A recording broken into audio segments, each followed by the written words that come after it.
Please start. Thank you for the very kind introduction. So I was requested to give a talk on weaning from mechanical ventilation. So let's go about step by step how we are going to get the patient out of ventilator. So weaning was the term of yesteryears. Okay, so now we are moving away from the term weaning and we are using the term liberation. So does it matter terminology? Weaning, liberation, it's like breastfeeding, no? Where you don't tell weaning, you tell complementary feeds. It's like that for ventilation. So when you tell weaning, what it basically means is you are giving more and more control over to the patient for taking a breath, sustaining a breath, ending a breath. Okay. So weaning does not mean you coming down on the pressures, you coming down on the FiO2. It's just that you're reducing the support. That's it. That doesn't mean weaning. Patient might be completely sedated, paralyzed, and you can still come down on FiO2 and pressures, but that doesn't actually equate to you weaning the patient from ventilator. So weaning is ventilatory support to completely allowing the patient to have control over the breath. So spontaneous breaths. And spontaneous breaths is defined as where patient determines the time to end the breath. Okay, it's not the initiation, it's not the amount of breath the patient takes, it's the time at which patient decides, yeah, I'm done with my inspiration. So that's a spontaneous breath. So liberation, when you talk about liberation, it is defined as you get the ET tube out of the patient, the actual act of getting the ET tube out, and patient remains off the ET tube for next 48 hours. If the patient is on tracheostomy tube, then you are talking about positive pressure ventilation through the tracheostomy tube. So you're not giving positive pressure ventilation, and it is not required, not reinitiated within the next 48 hours. So this includes all form of, controlled, assisted, supported, CPAP, whatever modes of positive pressure you can think of via tracheostomy tube. All of that is included in the definition. So once the patient is off, patient is not reintroduced to it in the next 48 hours. Then you call them, they are liberated from any form of invasive mechanical ventilation. So why are we talking about this? If you don't go about actually liberating the patient from mechanical ventilation, and the patient has an extubation failure, then your risk of mortality actually goes up by 5-fold. That's a significant quantity because 30% of our ICU patients do undergo mechanical ventilation and on average for half to 3/4 of a week. Correct? So that's a good chunk of number. So when we talk about this, there are a lot of knowns and unknowns in pediatric ventilation. All of us know superficially, okay, yeah, I will see this, I will see this, I will see this. Then I will get the patient out of ventilator. So it doesn't happen like that actually in real life. There are a lot of ifs, buts, whats, whys before you get the patient out. So what we know about SBT? SBT is spontaneous breathing trial. Okay, so we know you need to get the ventilation time, you can add pressure support, you can add CPAP, you can do so many things to it. But what we don't know, okay, how long to give this SBT? Am I comfortable enough to get the patient out of ventilator after SBT? Then weaning, like we told, the meaning of the weaning is different. And when you're weaning, one thing you specifically look for is respiratory muscle strength, because that's the one thing that you'll be able to assess in a patient who's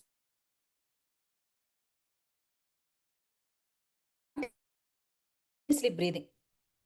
Correct? When the patient is completely relaxed, muscle is not what we are looking at. We are trying to look at respiratory muscle strength. We are trying to look at synchrony of the patient along with the support that the ventilator is going to give. Okay, but what you don't know is definition, onset, what should lead you to consider weaning, what technique to use, what parameters to assess that whether it is a success or not. And it is not as simple as that because all of this comes under something called as a ERT, extubation readiness trial. There are multiple components to it, which is what we are going to be touching upon in this lecture. So if I'm going too fast, too slow, you can always let me know. So there are too many terms that I brought up in the previous picture. So there was SBT, ERT, NRS, successful, unsuccessful liberation, so many things. So liberation from mechanical ventilation, we already discussed, correct? So when reinitiation of positive pressure through tracheostomy or reinsertion of ET tube does not happen in the first 48 hours after the patient comes out, then you consider it as liberation from mechanical ventilation. When this does not happen, then you call it as a failed attempt from invasive mechanical ventilation. Okay, so you can extubate a patient, but within 48 hours, patient gets reintubated, then that's failure. Okay, or you are having to place a tracheostomy tube for positive pressure ventilation for the patient because you did not want to put the TT tube back, then that's also considered a failure from invasive mechanical ventilation. What about SBT? So SBT is the systematic method of you trying to reduce your invasive support to predetermined settings. Okay, it's different in different units where you want to see whether the patient is independently able to maintain oxygenation and ventilation. Correct? That's all you want the patient to do. That's all your ventilator is doing. Maintaining oxygenation, maintaining ventilation. Oxygen determined by your FiO2 and mean airway pressures, and ventilation managed through your RR and your tidal volume. Correct? And when you do the spontaneous breathing trial, apart from looking at just numbers of, say, oxygenation is good, ventilation is good, you want to see what effort is the patient taking to achieve that oxygenation and ventilation. So basically, you're trying to look at load versus effort balance. How is it going to happen? What about ERT? Extubation readiness testing. SBT forms a part of your extubation readiness testing. So that's just one component. Top to bottom, all systems you try to see in extubation readiness testing. One of which is SBT. Other things are sedation level. How is the patient's neurological status? Will the patient have a risk of upper airway edema? How is the patient's respiratory muscle strength? Will the patient be able to breathe without a positive pressure support? How about the secretions? Is it manageable for the patient? Is the patient having stable hemodynamics or just minimal support? And how am I going to extubate this patient? Will the patient stay in room air? Will the patient require some conventional oxygen therapy? Or is the patient going to require some non-invasive respiratory support? And along with this, according to me, you should also include fluid balance. So any fluid balance more than 10% of positive fluid balance will lead to patient having a failure in extubation. Not only that, significant positive fluid balance is associated with mortality. So these are all the factors that you need to take into consideration before actually pulling the tube out. So let's go through a few case discussions and let's discuss upon the topics that we have touched upon. So this is a Chutuku 8-month-old infant, 3 days of cough, cold, fever. I'm sure all of us are seeing very similar patients, correct? Came in respiratory failure to ER, tubed in ER. Patient is on assist control mode, 50% FiO2, 6 PWP, 10 PCO PEEP, 30 of RR. And the major issues that we had, like with any other bronchiolitis patient, was there was a lot of mucus plugging and patient had CO2 retention. We had to do a lot of chest PT, nebulizations. And by day 4, we saw that child was able to generate much better tidal volume. There were no bronchospasm episodes. Mucus plugging was better. Secretions had come down. We did a spontaneous breathing trial. Child passed the spontaneous breathing trial and extubated to HFNC. 30 minutes later, there was worsening of distress. Audible stridor is present. Okay. I'm just telling audible stridor. Note this point. I'm not telling extubation has failed. But why did this happen? And could we have prevented this? What are we talking about here? This is the most common scenario that all of us come across, correct? During our ICU. So patient comes out of ventilator, starts having stridor, correct? So a lot of suprasternal retractions. So when a patient comes like this, first thing you should think in mind,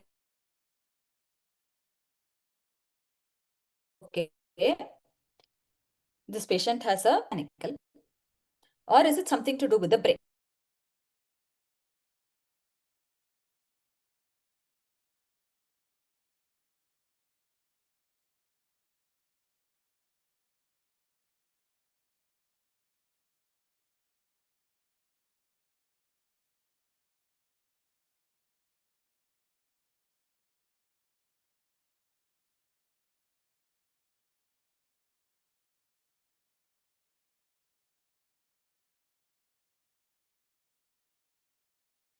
So if you,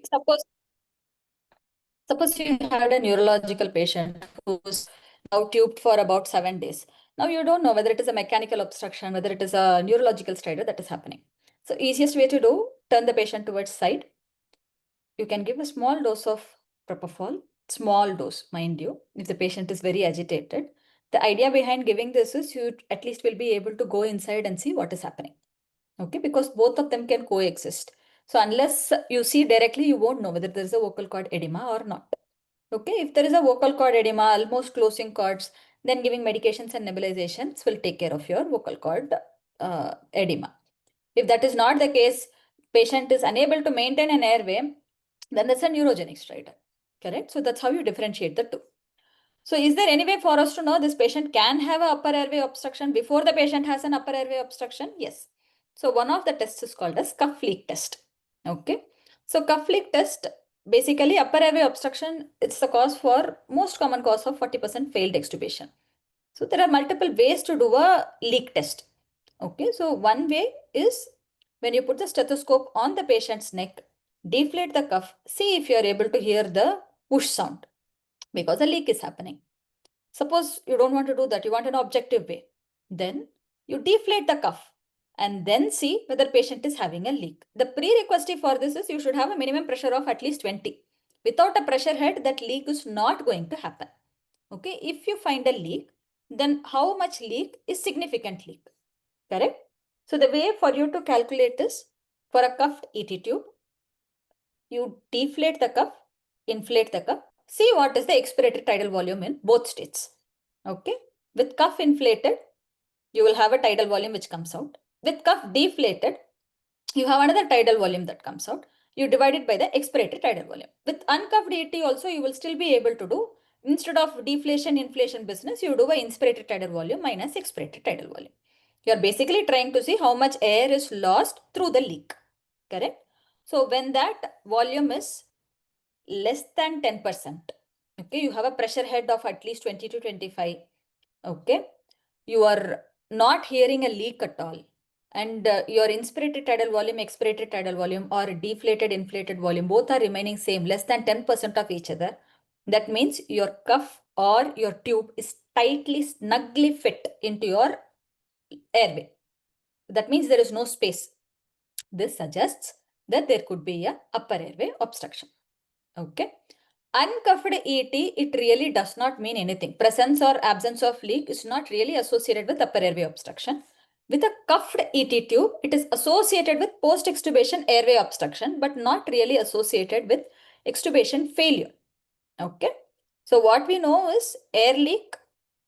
That means post-extubation airway obstruction, you can relate if there is no air leak. Post-extubation airway obstruction, if it is untreated or significant, that can lead to extubation failure. But you can't equate air leak to extubation failure. Uncuffed ET tube, it's really not significant. You can't predict your difference in tidal volume to decide a extubation failure or an upper airway obstruction. Are there other ways to do it? There are multiple ways to do it. One is the use of bedside ultrasound, where you try to see the air column width difference. Less than 0.9 mm means there is risk of laryngeal edema because you're not seeing any space between your mucosa and your air. You can directly visualize the cords. Inspiratory flow limitation, if you can use spirometry or plethysmography or esophageal pressure measurements, that will tell you, because there will be a flow limitation whenever there is an extrathoracic airway obstruction, because patient is going to take a disproportionately large inspiratory effort relative to the flow. Then you will see a scooping. So that is suggestive of your upper airway obstruction. And if your jaw thrust maneuver does not reduce the work of breathing for the patient, then that suggests that there might be an upper airway obstruction at the level of subglottis. So these are all other ways to predict upper airway obstruction. So let's assume you have done all of these tests and you are seeing that there is no space. Basically, there is edema. Okay, so now do I not give medications? Because there are ways to prevent this from happening. That's why we are having this discussion, correct? So corticosteroids, there is a trend towards consistent benefit. Adults, multiple doses of steroids, 12 to 24 hours prior to extubation, shows a trend towards decrease in upper airway obstruction. Okay. So when do you use it? Do you use it in all patients? Not really. Okay, you use it in children who are at high risk. Now comes the question of who are the patients at high risk? Okay, if any patient who has had multiple intubation attempts, any patient who has had a traumatic intubation, large for size ET tube because somebody wanted to do a bronchoscopy, or a child was intubated outside and they have come with a big size ET compared to the size of the patient, or you did a leak test and you're seeing that about 25 also there is no air leak at all, and anatomical anomaly of upper airways where you're finding there might be a mechanical issue. So in these cases, if it's a planned extubation, start 12 to 24 hours before extubation. Okay. the policy summary suggests using dexamethasone. We'll come to that in a moment. Suppose it's an unplanned extubation. Suddenly patient self-extubated, or you didn't really anticipate, but patient is having stridor post-extubation.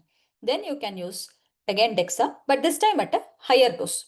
If you are doing a planned dexamethasone, it is at 0.15 mg per kg per dose. Okay, every 6 to 12 hours you can use, starting at least 12 hours before extubation. If it is an unplanned extubation, or suddenly morning we have decided, yeah, we are going to extubate this patient in the next few hours, that you feel this child is at high risk, then you give a higher dose. This will continue for next 24 to 48 hours. So which steroid to use? So that will be the next question. Okay, there are a lot of steroids, right? Hydrocortisone, some people use methylpred, some people use dexamethasone. So which is good, which is bad, which is not effective? So this network meta-analysis basically compared all three against a placebo. So they included around 11 randomized control trials. So they looked at two outcomes, whether there was a post-extubation stridor and whether there was any re-intubation. So when they compared, the crux of it is, so this table basically represents upper airway obstruction. After using steroids, there was definitely a betterment. There was less amount of post-extubation stridor. And among the three steroids, methylprednisolone had the strongest effect. What about re-intubation risk? Re-intubation, again, definitely your steroids played a role. It reduced the amount of re-intubation. Between dexamethasone and methylprednisolone, there was a trend towards betterment in methylprednisolone compared to dexamethasone. So both significantly reduced post-extubation airway complication. Methylprednisolone has the strongest and most consistent effect across both outcomes. In our unit, we prefer to use methylprednisolone basically for the fact that it is shorter acting. It has got good anti-inflammatory properties compared to that, compare it similar to that of dexamethasone, I should put. And it's got lesser immunosuppressive activity because dexamethasone is immensely immunosuppressive. You don't want that for a patient, correct? So if you're suspecting upper airway obstruction, assess the risk. You can do a leak test. If patient is at risk, then you can use steroid. You can use either dexamethasone or methylprednisolone, slightly favoring methylprednisolone. So air leak and extubation, like we discussed, there's no real relation. Air leak is associated with upper airway obstruction rather than an extubation failure. Okay. Failure to extubate, does it always mean the patient is having a problem in the lungs? Not really, because most common reason for extubation failure is upper airway obstruction. So we have covered this upper airway obstruction part in the extubation readiness trial. What about rest of these components? There are so many components that we discussed, correct? So when you are having an anticipated evaluation for extubation in a patient, first thing you look for is upper airway obstruction. So that is why we started out with this. Because rest of the treatment, whatever you want to do, can be started even a few hours, correct? The other thing that you will want to consider thinking 24 hours prior would be your fluid balance. Because if you want to get the patient negative, you should start then. Only then you will achieve it 24 hours later. Rest of the things, your sedation, neurological assessments, everything can happen later on during the course of you managing the patient. So let's talk about rest of the things. What about sedation management and assessment? So different units use different protocols. Some use benzodiazepine, some use opioids. So whatever it is, compared to a continuous running of infusion of sedation, having an interrupted sedation actually reduce the length of mechanical ventilation, reduce the duration of hospital stay, and reduce the incidence of your withdrawal symptoms. And absolutely, cost of therapy comes down because rest of the things comes down. Okay, so all of these factors are better in an interrupted sedation protocol compared to that of a continuous group of sedation. And in this trial, they had specifically looked at midazolam infusion because that is what they were using. So other trial is sandwich trial. So sandwich trial, again, they had tried to look at patients where protocolized intervention for sedation was done versus usual care, slow reduction in ventilator support they were trying to do. Okay, so here when they try to do this protocolized sedation protocol, what they saw was there was reduced time to first successful extubation. However, the difference was only 6 hours. Okay, more trials probably will be needed to tell whether it is significant enough. Though this result was significant, the time duration seems to be very less. So protocolized weaning definitely helps. Protocolized weaning, I mean sedation, daily sedation assessments, and no planned procedures requiring sedation in the next 24 to 48 hours after you getting the patient out of ventilator. No point in getting the tube out and then putting the tube back in just because you had to shift the patient for MRI, correct? So if you have a planned procedure, finish the MRI, finish the long-standing procedure that requires sedation, then you can always extubate the patient. And protocolized weaning of sedation, It depends on how long the patient is on your sedation. Okay, so imagine a patient is on just 3 days. Then what we generally do is every day you stop sedation, allow the patient to get up, and then restart the sedation at half the dose what was going previously. So this works beautifully for very small amount of patient duration on ventilator. Suppose patient is on ventilator for 7 days, ARDS patient, it will take time to recover. So you're hoping to get the patient out in the next 3 days. Then you will reduce the amount of sedation by 20% every day while being watchful for your withdrawal symptoms. So that way you are on a minimal amount of sedation before you try to get the patient out.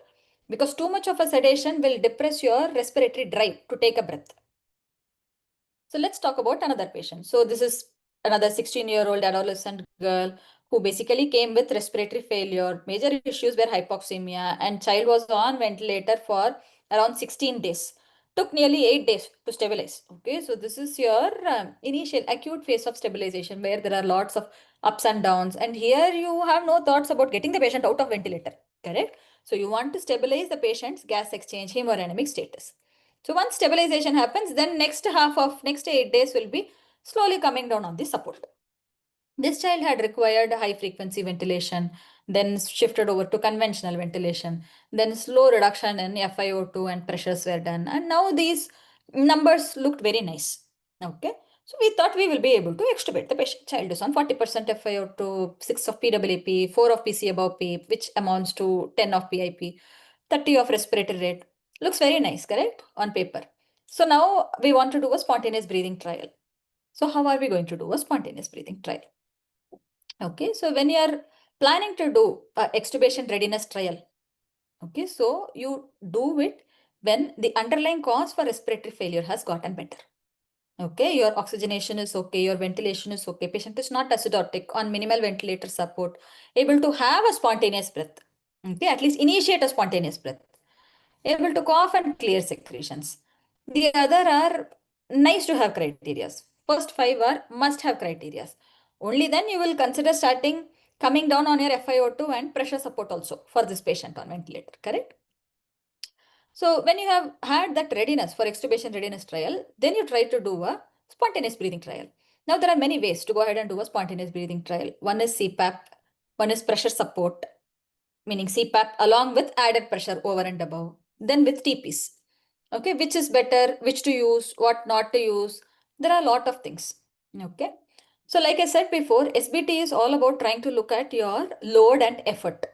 Okay, load being how much has the lung recovered, how much is the chest wall compliance and elastance. That's the load on the patient against which patient is supposed to take a breath, correct? Effort is what you see on the patient. How much effort is the patient putting in to get air in and air out for the load patient is having. That's all SBT tests, okay? Nothing more, nothing less. So you generally do this SBT when you're thinking, okay, load is not too much on the patient because on monitor you're seeing compliance is good. Your tidal volume generation is good with minimal pressures. So that's when you do a SBT. So how to do this SBT? Where you are actually able to assess what is the effort patient is putting for the load patient is having. So now we talked about three things. We talked about CPAP. We talked about adding pressure to CPAP. We talked about TPs where nothing is given to the patient. Correct? So among these three, when they try to do something called as PRP. Okay, so PRP basically looks at pressure rate product, which is work of breathing. Okay, so when they try to do that, if you can see here, pressure support is the least, CPAP is better, TP is much more better, which is closely related to how the patient breathes off ventilator. Okay, so TPs will be the best modality to do. Why were there a lot of confusions then, if we know this, correct? So the confusion was because people thought because ET tube is too narrow, patient will need extra support to overcome that resistance which the ET tube gives. Okay, but in reality, that does not happen. Why does it not happen? Because in physiological rates at which we breathe, the physiological flows that patient takes in is not enough to generate a good amount of resistance even through the narrowest ET tube. Correct? You have put an age-appropriate ET tube. You have not put a 3-size ET tube for a 10-year-old child. Correct? So that's the appropriate size to take in the appropriate amount of flow. So that's not going to generate any amount of resistance. And when you add pressure support over and above CPAP, you actually underestimate how the patient is going to breathe. Okay. So it will look very comfortable when the patient is on pressure support, on ventilator, breathing 20, full, happy, child is looking around. When you extubate, child will start having increased work of breathing. Because that's not the effort child needs to breathe off ventilator. You are giving unnecessary assistance to the patient. So you remove the PS, give just CPAP support. Any patient who is not able to breathe comfortably on CPAP will fail extubation. So this patient will fail SBT. No point in extubating the child out. Correct? But can we still do it? There are ways to do it. We'll come to that. Best way is to attach a T-piece to a flow. See how the patient is behaving. Behaving means what? What are we trying to look at? So this is what we discussed right now.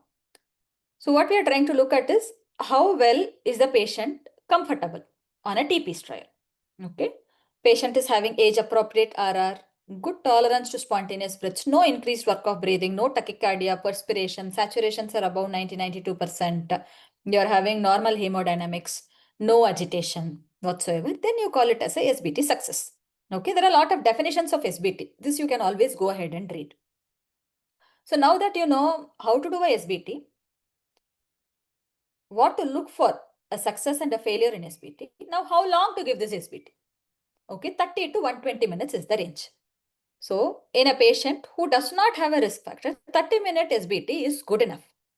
In a patient who is a high risk population, then 60 to 120 minutes. Ideally, longer duration you will need to give. So, who are all the high risk population at extubation failure? Younger age, prolonged ventilation, patient has underlying chronic lung disease, heart disease, whatever critical illness is there. Patient already had use of CPAP or NIV at home. Say patient is having cardiac dysfunction who's requiring NIV. Patient is a SMA patient who requires NIV at home. Okay, so these are all the population where you will have to give a longer spontaneous breathing trial before getting the patient off ventilator. So why do we need that? For example, when they did the study for ARDS patient, they postulated a question whether 30-minute SBT is enough to decide patient will be okay with extubation. So within 30 minutes, 33% of the patients failed SBT. Okay. So fine, they went out of the trial. What about rest 66%, 67%?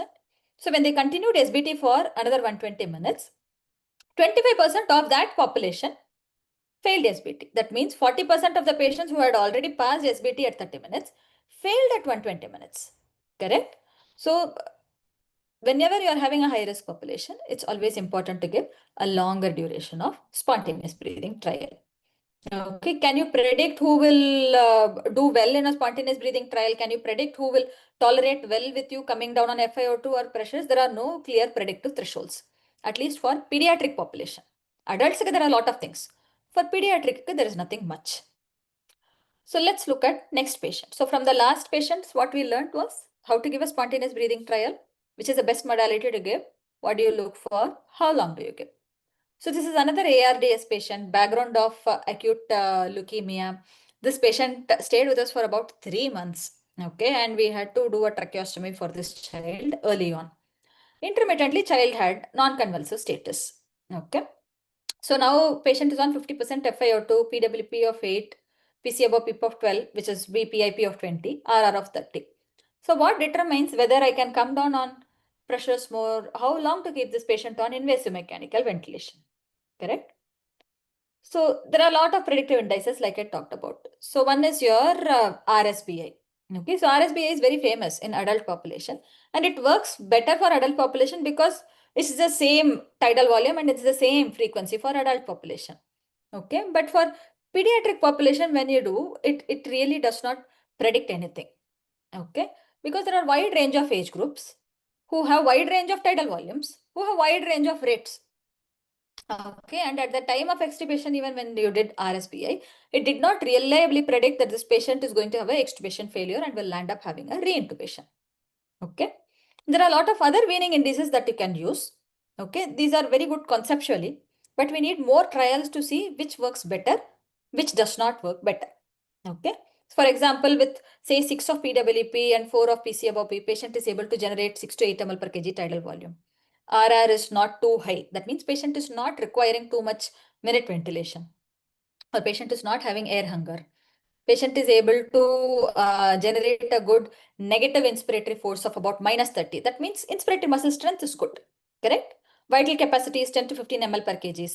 Expiratory pressures is more than 30, positive of 30. That means there is a good cough strength for the patient. That will help in secretion clearance. Your compliance has improved more than 0.5, because whenever you had a compliance, dynamic compliance of less than 0.5 ml per centimeter per kg, patients failed extubation. And there is a dead space fraction of less than 0.6. So these are all things that will predict, yeah, patient will tolerate extubation. Okay. So this child already 3 weeks into invasive mechanical ventilation, we were able to come down on your sedation. We were not on too high a pressure, but we will not be able to comfortably get the patient out because sensorium was a concern for this patient. So when sensorium is a concern, where patient you feel will not be able to manage the airway, then tracheostomy is the way to go. Okay. So after 2 weeks of intubation, generally it is suggested that the patient be evaluated for a tracheostomy. Younger children tolerate tubing for longer duration, which is why we waited for about 3 weeks. Okay. Advantage of tracheostomy is that you'll be able to manage secretions better. You don't have that fear of aspiration. Okay. You make the airway safe basically. You decrease your airway resistance and you'll be able to mobilize the patient faster. Correct? So these are all advantages of a tracheostomy. So if you're thinking it's a lung ka problem, patient is on ventilation for say 1 week, 10 days, you can still afford to wait for another couple of days or a week because generally it tends to get better. Okay, but if you think airway is the problem and you don't think patient is going to get better from the airway perspective or the neurological perspective, then better to go ahead with the tracheostomy. So sensorium assessment, that's where plays a role.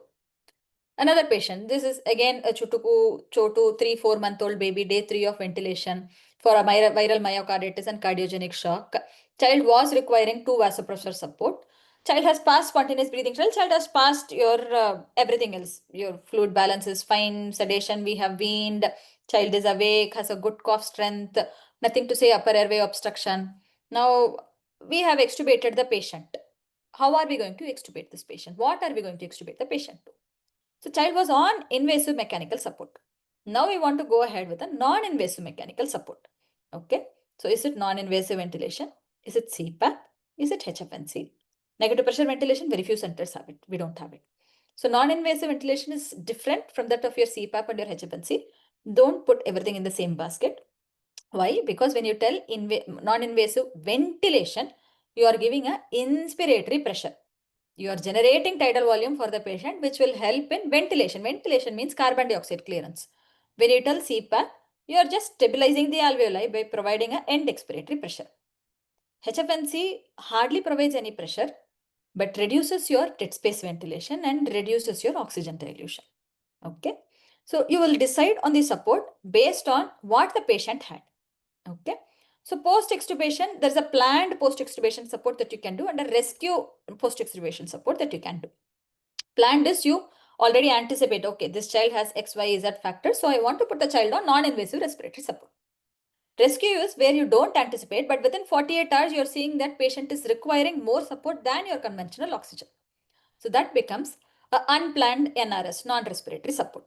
Okay, so elective NIV, it is associated with reduced risk of reintubation compared to that of rescue NIV. Why? Because in rescue, you are running behind the pathology. Whereas in an elective, you are on top of the disease. You anticipate this is what is going to happen. So you preemptively start. Now, whom to start? You will start this for again the same risk of patients who had a extubation failure.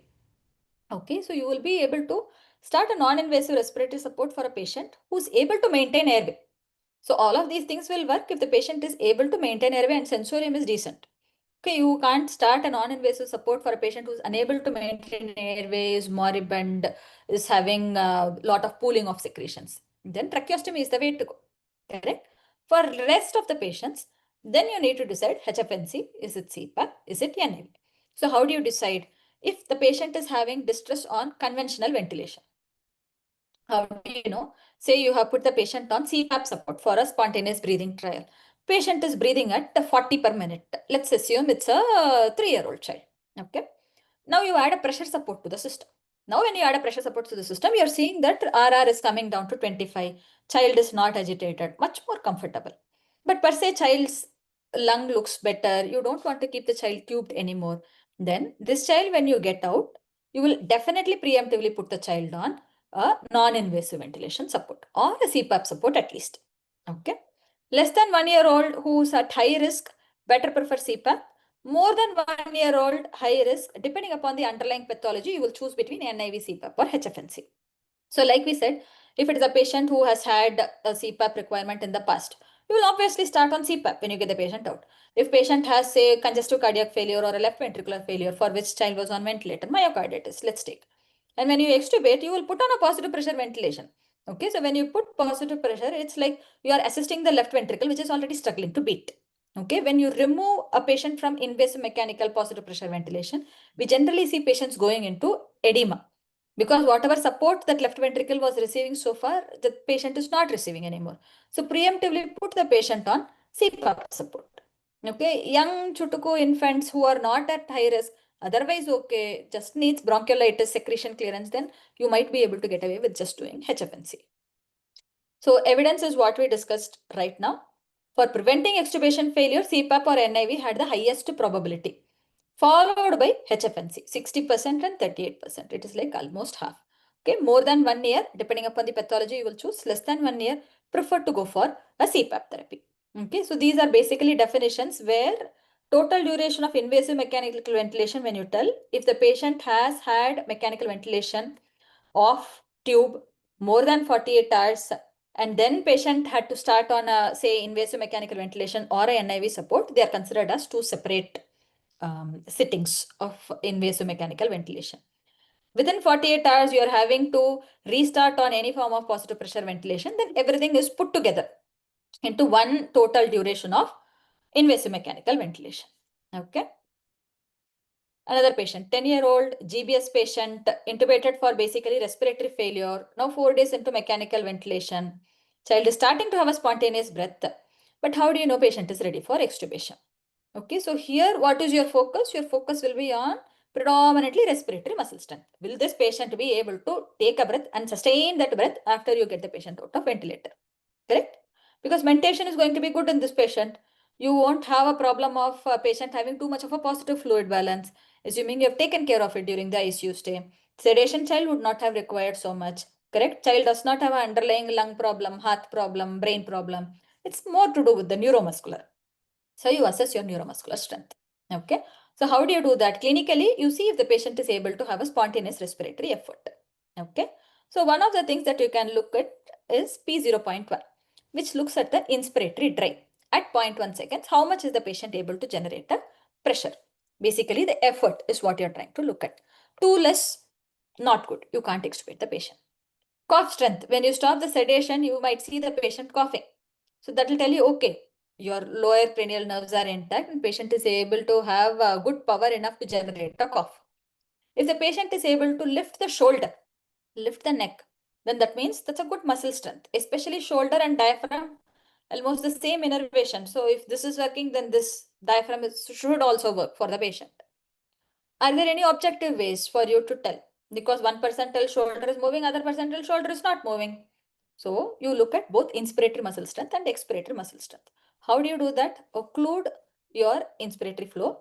Ask the patient to take a deep breath. All of this will be possible only if the patient is cooperative. In a non-cooperative patient, it is very difficult to do this. When the patient is taking a breath, then your ventilator measures. So what is the negative inspiratory force that is generated or maximum inspiratory pressure? Since patient is taking a breath, it's going to be a negative pressure. So anything below minus 30, minus 35, minus 40, that means, yeah, patient has a good inspiratory muscle strength. Then patient breathes out for a few breaths. Then you occlude the expiratory part. Ask the patient to do a forceful breathing out. If the patient is able to do a good forceful breathing out, where the pressure is going above 30, 35, 40 in the positive direction, that means your expiratory muscle strength is good. Your cough strength is going to be good. Rest of the things, your vital capacity, how much is the patient able to generate a tidal volume. So all of these things will basically talk about muscle strength. The other thing that you can do on the bedside is diaphragmatic ultrasound. So diaphragmatic ultrasound will help in two aspects. One, in prolonged ventilation patients, you can look to see if your diaphragm is thinning out over a period of time. The other thing you can do is when the patient is taking a breath, how much is the diaphragm moving up and down? how much is the diaphragm thickening when the patient is taking an inspiratory effort. Okay, so any diaphragmatic thickening fraction more than 20-25%, yeah, so patient is taking a good enough breath. That's why your inspiratory muscle, your diaphragm is thickening, correct? Contraction is thickening.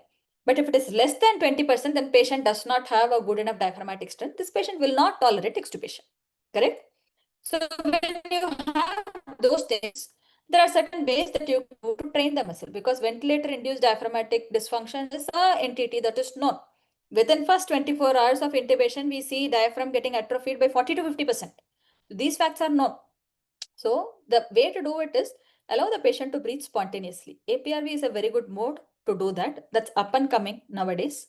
Okay, so more and more spontaneous breathing where patient is not having an excessive inspiratory effort ensures the diaphragm is continuously working. The other way that you can do is, like adults have tried, you can try and come down on the trigger. Okay, so flow trigger is the easiest way for the patient to generate a breath. If you slowly come down on the flow trigger, move towards pressure trigger, then patient has to generate a deeper breath to generate a drop in pressure for the ventilator to deliver a breath. So that way, patient continuously works. And you doing sedation stop daily, giving a sedation holiday daily, that itself ensures patient continues to have a spontaneous breath, because you continue to come down on the amount of sedation that you're giving. So patient will generate spontaneous breaths so that spontaneous muscle movements are present. As long as muscle is used, you generally don't end up having at least disuse atrophy. So these are all the various points of your extubation readiness trial and how to get the patient out of ventilator. So some learning points, all the points that we discussed needs to be assessed before you get the patient out. Upper airway obstruction is one of the most common causes of extubation failure. So that's why we discussed that in much more detail. Prophylactic dexamethasone, prophylactic methylprednisolone can be considered for high risk population for upper airway obstruction. And checklist for extubation readiness must be followed. Think what the child has. If SBT is passing, yeah, well and good. But if SBT is failing, you need to think, okay, why did the child fail SBT? Is the load more on the patient? Is the lung pathology still present? Is the patient having still a lot of chest wall edema? Is there any contractures, maybe from burns? Is the patient having too much of fluid overload? And that is why patient is unable to pass this SBT. So is the patient on too much sedation? Did the patient just really receive a paralytic agent? Is that why patient failed SBT? So you need to ask the question, why? Okay, what and how is what we saw. So when you ask the question why, you will go back to see what went wrong and why did the patient not pass this test. Correct? So SBT is passed, but airway issues are present, then low threshold to go ahead and do a tracheostomy. If SBT is failing, address the issues, because most of the reason why SBT fails is because of a lung or a neurological problem or a cardiac issue that is again causing a lung problem. Okay, so you need to sort that out before getting the patient out. And when you are getting a patient out, you should ensure adequate muscle strength is there. And how are you going to put the patient when you get the patient out of ventilator? Is it going to be on conventional oxygen or is it going to be on non-invasive respiratory support? Okay. That's it. These are all points that we discussed. Thank you. Hope I was not too Thank you. fast. No, no, you are not fast at all. In fact, the case-based discussion is the best way of taking this interesting journey of weaning in various scenarios. And I think that is the only way to make it interactive and yet informative. Uh, I think those who are doing ventilation regularly understand that deciding when to wean and then to start the process of weaning and completing the process of liberation successfully is what the Yeah. journey is all about. There are no questions as of now. If at all there will be, I will share it with you. Thank you for Sure. taking our time, Dr. Pavitra. Thank you. Thank you Thank everyone you. for joining. Yeah, Thank you. take care, madam. Take care. Take care. Bye bye.